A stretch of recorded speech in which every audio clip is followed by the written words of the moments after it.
আসসালামু আলাইকুম। আজকে আমি পাস্তার সবজি স্যুপ রান্না করব। এই জন্য পেঁয়াজ কুচি করে নিয়েছি, আদা চিকন কুচি বা মিহি কুচি, রসুন মিহি কুচি, কাঁচামরিচ, তারপরে হলো মুরগি। এখানে হলো এই যে পাস্তা রেখেছি, এখানে সস, এখানে গোলমরিচ, তারপরে এখানে কর্নফ্লাওয়ার, আর এখানে হলো কর্নফ্লাওয়ারের বড় একটা প্যাকেট। আমি এখনও খুলি নাই। এইটা নাকি খুব ভালো, এই কর্নফ্লাওয়ারটা। এখন আমরা পাস্তা রান্না করব। রান্নাটা আপনাদেরকে একটু দেখাচ্ছি। প্রথমে স্বাস্থ্যসম্মত স্যুপ, সেই জন্য আমরা অল্প পরিমাণে তেল ব্যবহার করব, বেশি তেল না, একদম কম তেলে আমরা রান্না করব।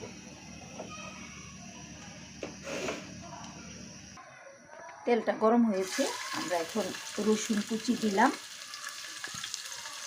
আদা কুচি দিলাম, পেঁয়াজের একদম চিকন কুচি দিয়েছি, সাথে মরিচটাও দিয়ে দিলাম। আপনারা খেয়াল করেছেন, তেল কিন্তু একদম সামান্য দিয়েছি।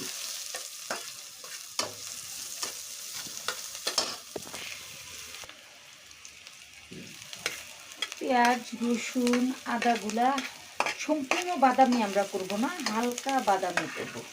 করার পরে এইখানে আমি কিছু সবজি কেটে রেখেছি, গাজর, বাঁধাকপি এবং ফুলকপি। বাঁধাকপি আর ফুলকপি একসাথে আমি রেখেছি আর কি। এখন আমরা গাজরটা, যেহেতু সিদ্ধ হইতে সময় লাগে, এই জন্য আমরা গাজরটা আগে দিয়ে দিব।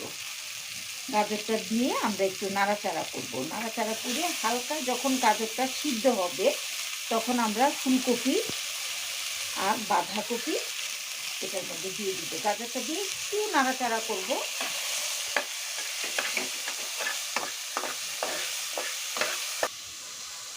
আমি কিন্তু এই যে তাপটা দেখেন, গ্যাসের চুলার তাপটা একদম কমিয়ে দিয়েছি, যেহেতু এটা হালকা সিদ্ধ হবে সেই জন্য কমিয়ে দিয়েছি। এইটা একটু একটু ভাজা ভাজা হওয়ার পরে আমি এই সবজিগুলো দিয়ে দিচ্ছি, বাঁধাকপি, ফুলকপি।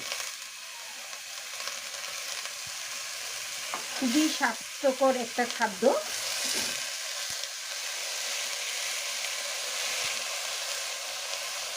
আর পাশের চুলায় আমি এই বাঁধাকপি এবং ফুলকপি দেওয়ার পরে এইখানে আমি একটু লবণ দিয়ে দিচ্ছি।